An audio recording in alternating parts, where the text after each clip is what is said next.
These radicals have been aided and abetted by liberal politicians, establishment media, and even large corporations. Whether it is the mob on the street or the cancel culture in the boardroom, the goal is the same: to silence dissent, to scare you out of speaking the truth, and to bully Americans into abandoning their values, their heritage, and their very way of life.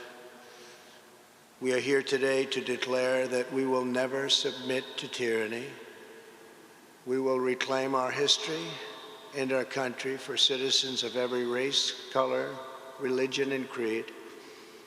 The radicals burning American flags want to burn down the principles enshrined in our founding documents, including the bedrock principle of equal justice under law.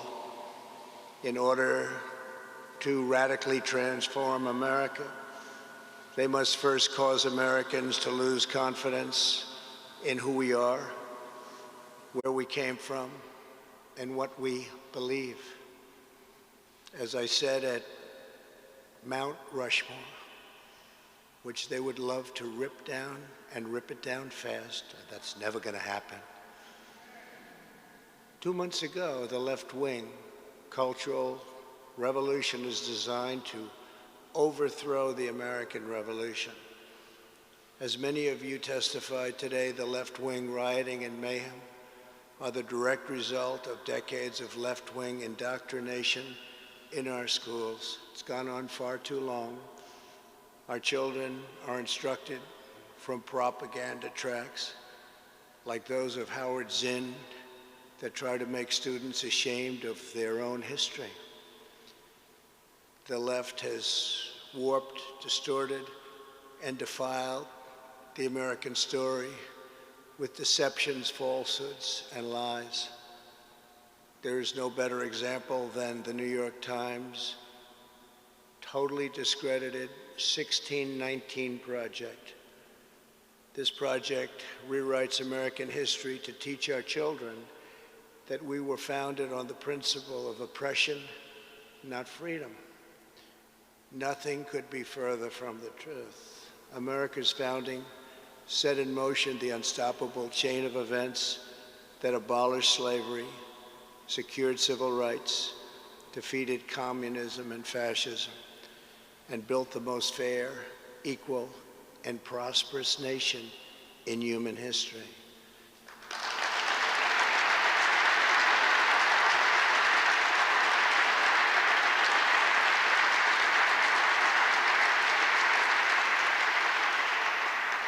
The narratives about America being pushed by the far left and being chanted in the streets bear a striking resemblance to the anti-American propaganda of our adversaries, because both groups want to see America weakened, derided, and totally diminished.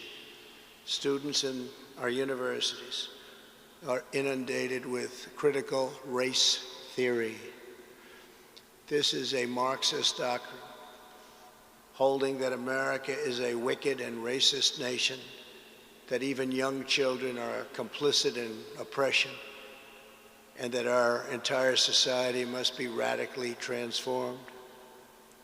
Critical race theory is being forced into our children's schools. It's being imposed into workplace trainings, and it's being deployed to rip apart friends, neighbors, and families.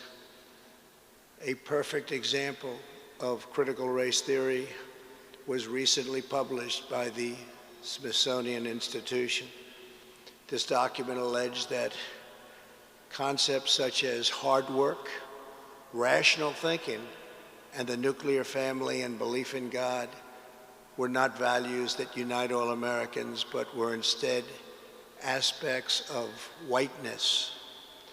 This is offensive and outrageous to Americans of every ethnicity, and it's especially harmful to children of minority backgrounds who should be uplifted, not disparaged. Teaching this horrible doctrine to our children is a form of child abuse in the truest sense of those words. For many years now, the radicals have mistaken Americans' silence for weakness, but they're wrong. There is no more powerful force than a parent's love for their children, and patriotic moms and dads are going to demand that their children are no longer fed hateful lies about this country. American parents are not going to accept indoctrination in our schools, cancel culture in our work, or the repression of traditional faith, culture, and values in the public square. Not anymore.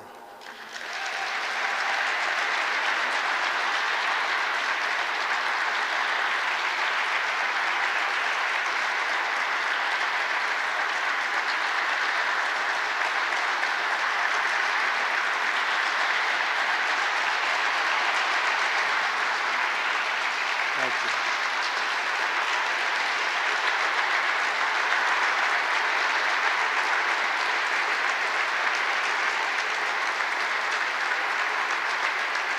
Thank you. Thank you very much. We embrace the vision of Martin Luther King, where children are not judged by the color of their skin, but by the content of their character.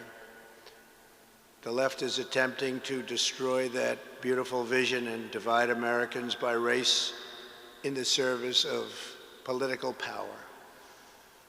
By viewing every issue through the lens of race, they want to impose a new segregation, and we must not allow that to happen. Critical race theory, the 1619 Project, and the crusade against American history is toxic propaganda, ideological poison that, if not removed, will dissolve the civic bonds that tie us together, will destroy our country. That is why I recently banned trainings in this prejudiced ideology from the federal government and banned it in the strongest manner possible.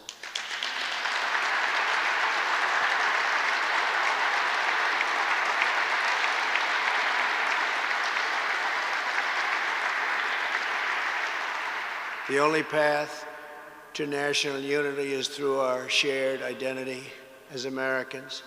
That is why it is so urgent that we finally restore patriotic education to our schools. Under our leadership, the National Endowment for the Humanities has awarded a grant to support the development of a pro-American curriculum that celebrates the truth about our nation's great history.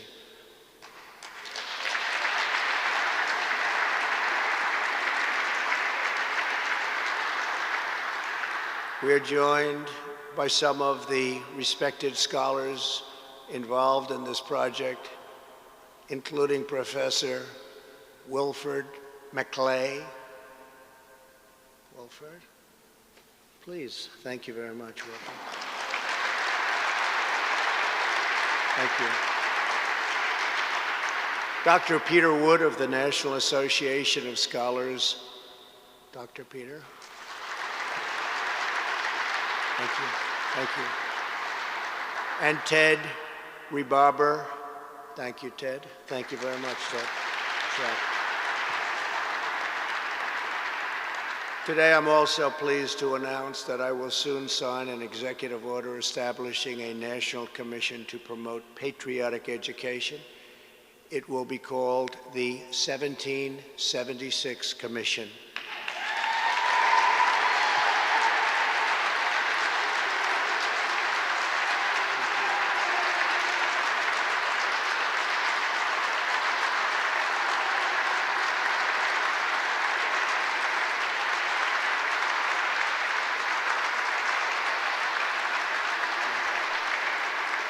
Thank you.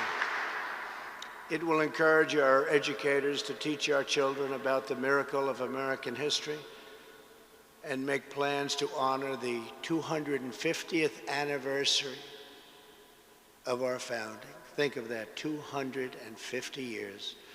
Recently, I also signed an executive order to establish the National Garden of American Heroes, a vast outdoor park that will feature the statues of the greatest Americans who have ever lived. Today, I'm announcing a new name for inclusion.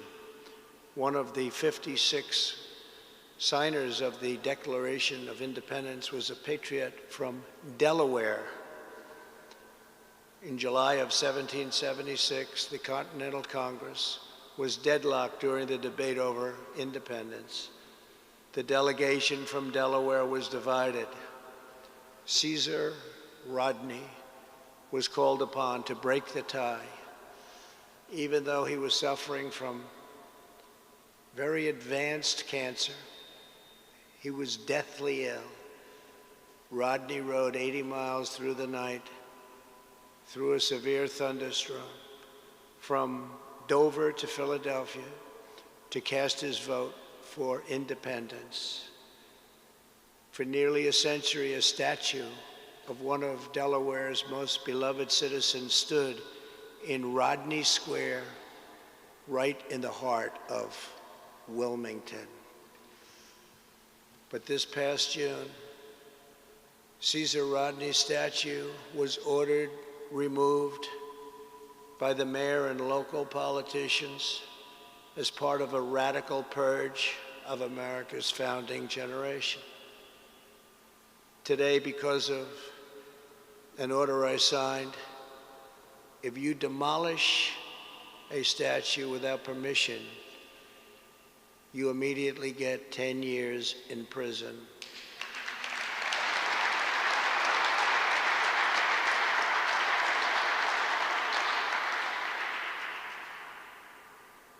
And there have been no statues demolished for the last 4 months, incredibly, since the time I signed that act. Joe Biden said nothing as to his home state's history and the fact that it was dismantled and dismembered and a founding father statue was removed. Today, America will give this founding father, this very brave man who was so horribly treated, the place of honor he deserves. I'm announcing that the statue of Caesar Rodney will be added to the National Garden of American Heroes.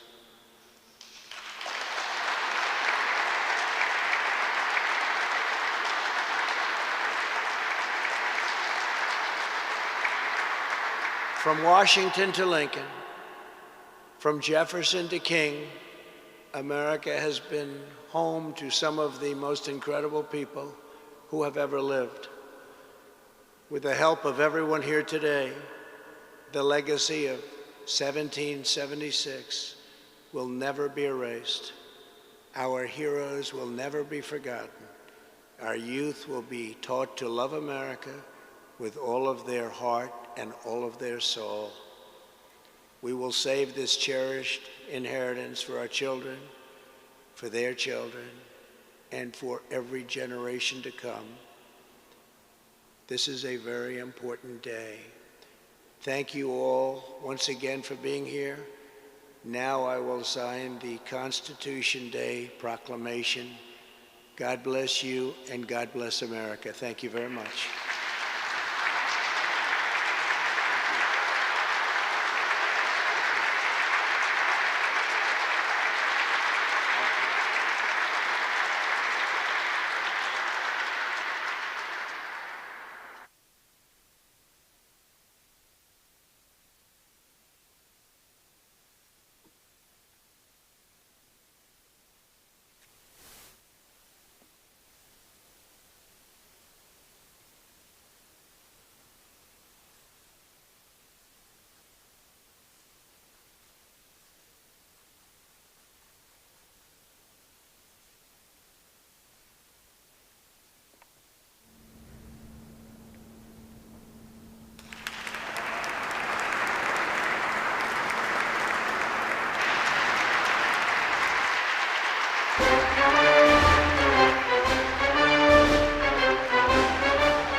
And we've been listening to President Trump delivering remarks at the White House History Conference at the National Archives.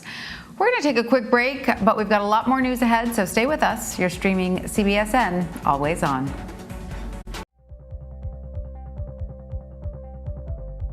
These are hard, tiring, taxing jobs, even before coronavirus came. This is my Clorox wipes, my Lysol. I have no idea what I'm walking into. I don't know if the customers are carriers. I feel privileged to be out here when so many people are out of work. Did you ever